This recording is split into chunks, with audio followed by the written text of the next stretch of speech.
नमस्कार माऊली, नमस्कार माऊली. आई म्हणजे लेकराची माय, दुधावरली साय. आपल्या आयुष्यामधला एक क्षण देखील आई विना अर्थशून्य आहे. दुर्दैवाने तिचा विरह आपल्या नशिबी आलाच तर आपलं जगणं अशक्य होऊन जाईल. आपल्या कार्तिक स्वामींची आता अवस्था अशीच झाली आहे. तेव्हा आपला क्रोध बाजूला ठेवून ते आपल्या आईला म्हणजे पार्वती देवींना भेटायला जातात का नाही हे बघणं फार महत्वाचं ठरणार आहे.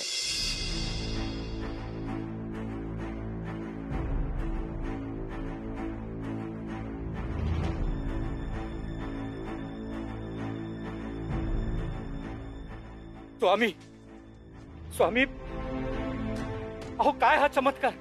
इतकं घनघोर वादळ आणि केवळ आपल्या डोळे उघडण्यामुळे त्वरित शांत देखील झालं. निश्चित याचे कारण आपल्या मनातील अस्वस्थता तर नसावी, ती आपण शांत करावी.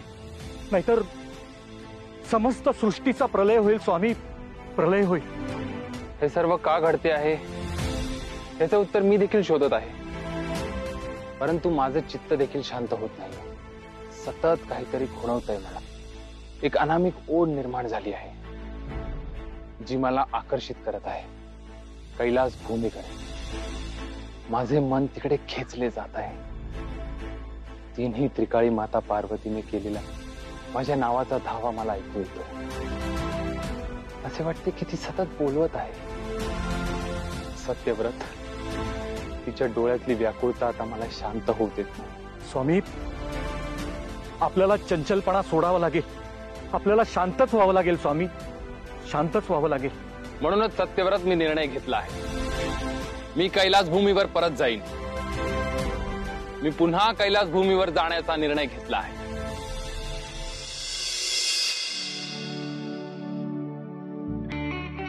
माते, पार्वती माते, माते एक सुवार्ता आहे. सुवार्ता? सांग. माते, कैलास भूमीवर श्री कार्तिक स्वामी यांचे पुनरागमन झाले आहे. कार्तिकचे पुनरागमन म्हणजे श्री महादेवाने माझी मनीषा पूर्ण केली म्हणावी.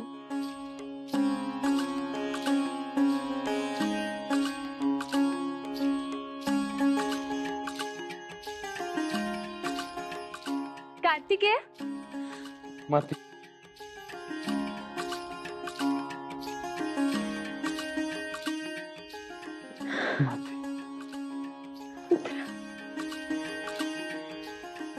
माते, मला क्षमा कर माते.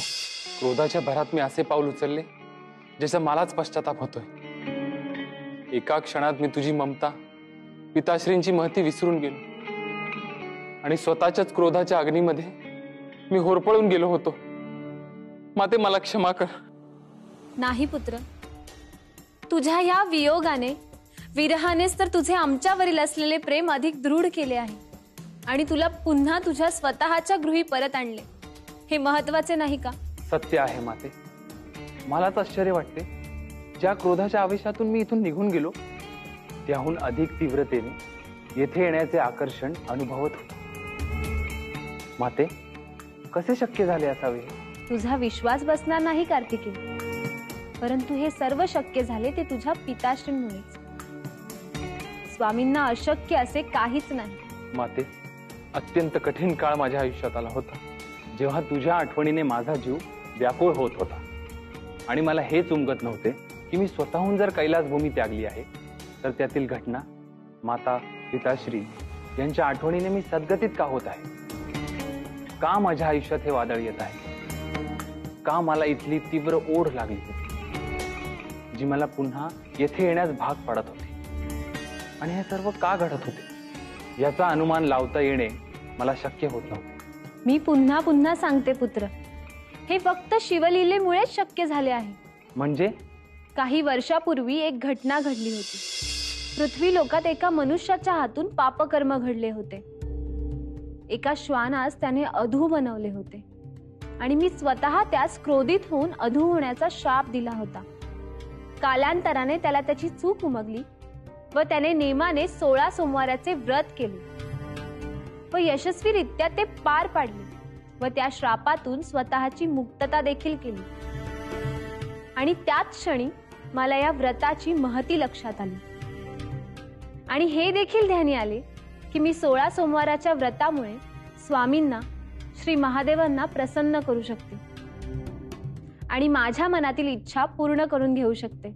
परंतु जर तू हे व्रत केले होतेस तर माझ्या अस्वस्थतेचे कारण काय असावे?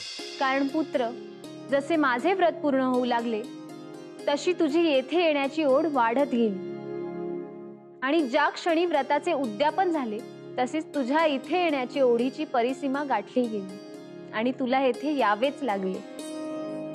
हे सर्वच शिवलीलेमुळे घडून आले आहे पुत्र. खरेच पिताश्रींची महिमा अगाध आहे.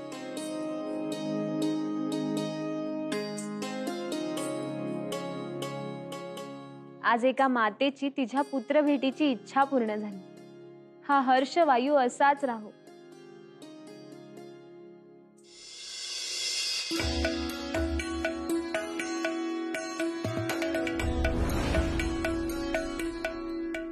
सत्यव्रत, स्वामी, स्वामी आपण इथे कसे? आपण कैलासावर परतला होतात ना, मग पुन्हा इथे कसे? का मला पुन्हा इथे येण्यास मजाव करण्यात आला आहे की काय? छे छे, तसे नव्हे स्वामी, परंतु मला चिंता वाटली की आपण पुन्हा माता पार्वती आणि श्री महादेव यांच्यावर क्रोधित होऊन नाही परतलात ना? नाही सत्यव्रत, तुझ्या मनातली शंका निराधार आहे. परंतु मी येथे फक्त तुझी भेट घेण्यास आलो आहे. खरंच? माझ्याकरता? अर्थात, कारण तुझे आभार मानायचे राहून गेले होते. माझ्या कठीण काळात जेव्हा मी एकटा होतो तेव्हा तूच होतास माझा सहोदर बनून. सोबत केली होतीस. माझ्या सर्व भावनांचा कल्लोळ तू सहन केलास. तू नसतास तर तो काळ मी कसा सहन केला असता? स्वामी, तुम्ही माझ्याबद्दल हे जे बोललात ते अमूल्य आहे. माझ्यासारख्या सामान्य व्यक्तीला आपण आदराचं स्थान दिलं. मी आपला आभारी आहे स्वामी. असे नाही, जे तुझे आहे ते तुला प्राप्त झालेच पाहिजे. स्वामी, एक विनंती करू? अवश्य. ही लाकडं मी चुली करता तोडली आहे, ज्यावर मी भोजन करणार आहे. आज माझ्या घरी आपण भोजनाकरता आलात तर आजन्म ऋणी राहीन मी आपला. का नाही? जर असे घडले तर भाग्यवान समजेन मी स्वतःला. स्वामी,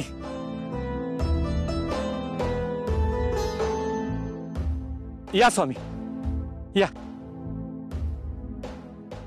स्वामी, माझ्या आयुष्यात दुःख असं काही नाही. कष्ट करून उदर शांत होईल इतपत अन्न प्राप्त करू शकतो मी. परंतु परंतु परंतु आयुष्यात सहचारिणीचा प्रवेश व्हावा असं वाटतं. मनापासून इच्छा आहे. आता मीही विवाह बंधनात बांधलं जाऊ. अनेकदा प्रयत्न करून शक्य झालं नाही. कदाचित नियतीच्याच मनात नसेल. जे नियतीच्या मनात नसते ते शिवलीलेमुळे शक्य होते. म्हणजे मी समजलो नाही स्वामी. म्हणजेच तुला श्री महादेव यांची प्रार्थना करावी लागेल. 16 सोमवार निष्ठेने करावे लागेल. मनोभावे यथासांग निष्ठेने पार पाडावे लागेल आणि त्याचे उद्यापन देखील करावे लागेल. त्या पश्चात महादेव तुझ्यावर प्रसन्न होतील व तुझी मनीषा देखील पूर्ण करतील. हे खरंच शक्य होईल स्वामी? मी त्वरित या व्रतास प्रारंभ करतो. निष्ठेनं पार पाडेन. उठणार नाही, मातणार नाही, घेतला वसा टाकणार नाही. चला चला स्वामी. माऊली, कार्तिक स्वामींनी सांगितल्यानुसार सत्यव्रतने 16 सोमवारचे व्रत मनोभावे केले. त्याचे फळ त्याला मिळाले देखील. ते असे की राजकन्या चंद्रिकेच्या स्वयंवरात हत्ती ज्याच्या गळ्यात माळ घालेल त्याच्याशी राजकन्या विवाह करणार होती. योगायोगाने सत्यव्रतच्या गळ्यात ती माळ पडली. दोघांचा विवाह संपन्न झाला. चंद्रिका सत्यव्रतच्या घरी राहायला आली. संसार फुलला, पुत्र झाला. त्याचं नाव देवव्रत असं ठेवलं. हा देवव्रत आता तरुण वयात आलाय. बघूया या कथेमध्ये पुढे काय घडतं ते.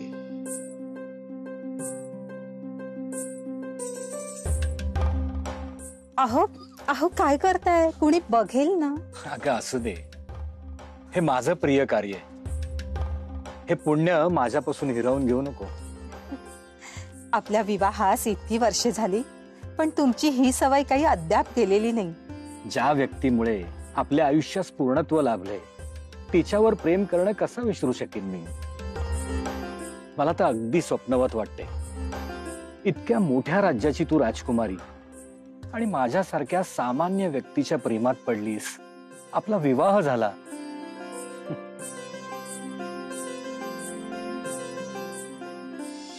अहो मी पण नेहमी हाच विचार करत असते की त्यावेळी नेमकं काय घडलं असावं. आणि इतर सर्वांमध्ये मला तुमचं अस्तित्व उजवं वाटत होतं. आणि पुन्हा पुन्हा एकाच निकषावर येते, ते म्हणजे तुमच्या पदरी पुण्य होतं. 16 सोमवारच्या व्रताचं हे त्याचंच फलित असावं. निशंक, यात कोणताही द्वितीय विचार नाही. मला असं वाटतं आपल्या आयुष्यात सहजीवनात ज्या काही शुभ गोष्टी घडल्यात त्याचे श्रेय या व्रतालाच दिलं पाहिजे. पुत्रप्राप्तीसाठी आपण कमी कष्ट घेतले, पण तू मनोभावे 16 सोमवारचं व्रत केलं आणि श्री महादेव तुला प्रसन्न झाले आणि देवव्रतच्या रूपाने आपल्याला गोड भेट दिली. देवव्रत आता विद्याभ्यास अवगत करतो आहे. राज्यशास्त्राचा आणि शस्त्रास्त्रांचा देखील अभ्यास आणि सराव करतो आहे. येत्या काही काळात तो निश्चितच त्याचं नैपुण्य सिद्ध करू शकेल. नक्कीच. आणि मग त्याचे भविष्य उज्ज्वल. देवव्रत, देवव्रत, इतका क्रोधित अचानक काय झालं असावं याला? या देवव्रत. देवव्रत,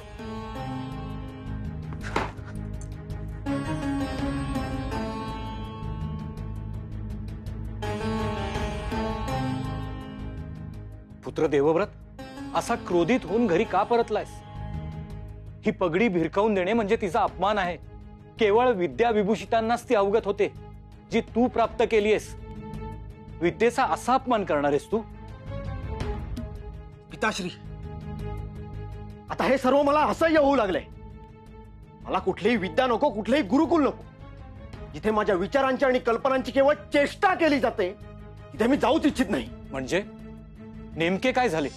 पिताश्री, आज मी असे सुचवले की एखाद्या राज्याच्या विकासासाठी प्रयत्न करण्यासाठी असे निर्णय घेतले पाहिजेत की तेथील व्यवसायाला उत्तेजना मिळेल, जेणेकरून तेथील प्रजा स्वावलंबी होईल आणि राज्यावरील अवलंबत्व कमी होईल.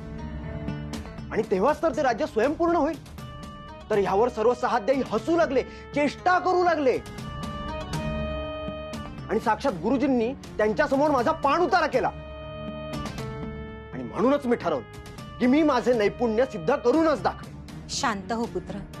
एक दिन नक्कीच असा उजाडेल की जेव्हा तुझं हे स्वप्न पूर्ण झालेलं असेल.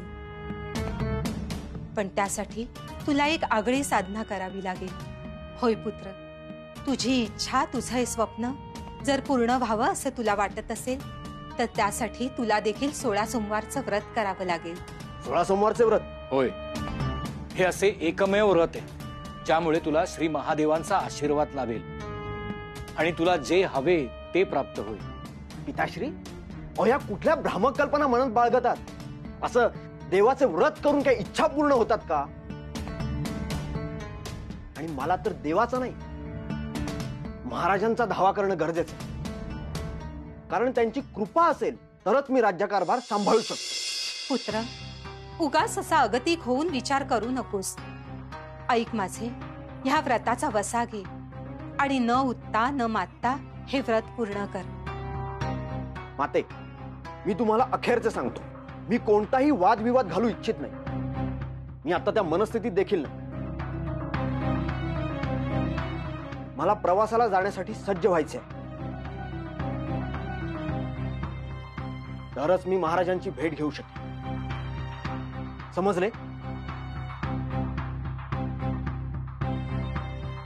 पुत्र,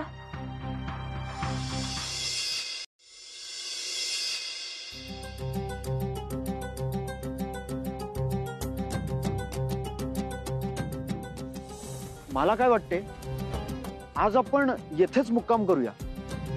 ही जागा मला योग्य वाटते आहे. म्हणजे सकाळी येथे स्नान वगैरे आटपून पुढच्या प्रवासास निघता येईल. काय म्हणता? होय होय होय चालते. चला थोडी विश्रांती घेऊ.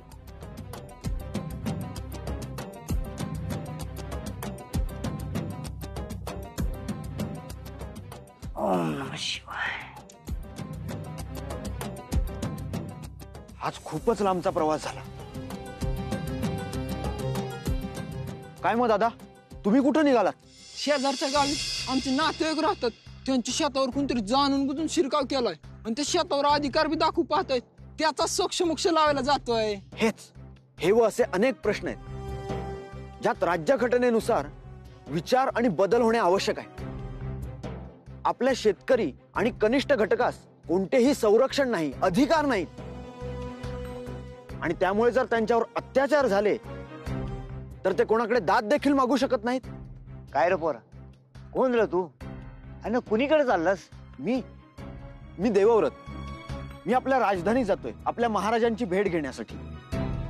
माझ्या मनात काही कल्पना आहेत, काही विचार आहेत, ज्यामुळे ह्या राज्याचा राज्यकारभार सुरळीत होईल.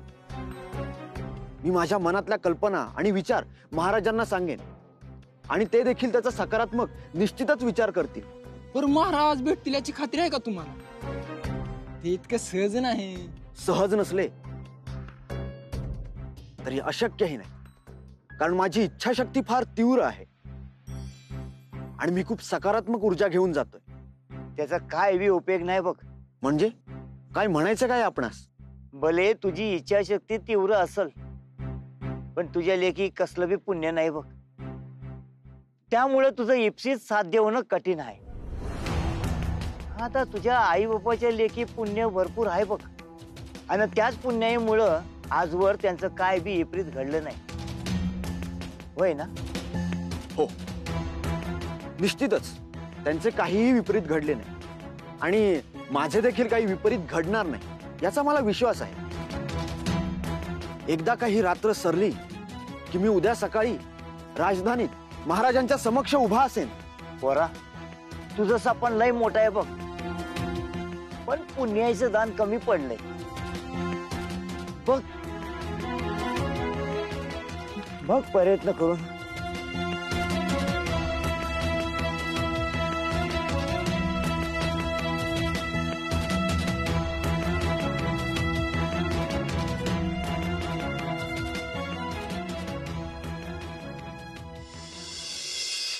माऊली, कुठल्याही मनुष्याच्या मनामध्ये काय घडतंय हे ओळखणं एक वेळ शक्य आहे, पण ईश्वराच्या मनात काय चालू आहे हे ओळखणं महाकठीण महाकठीण.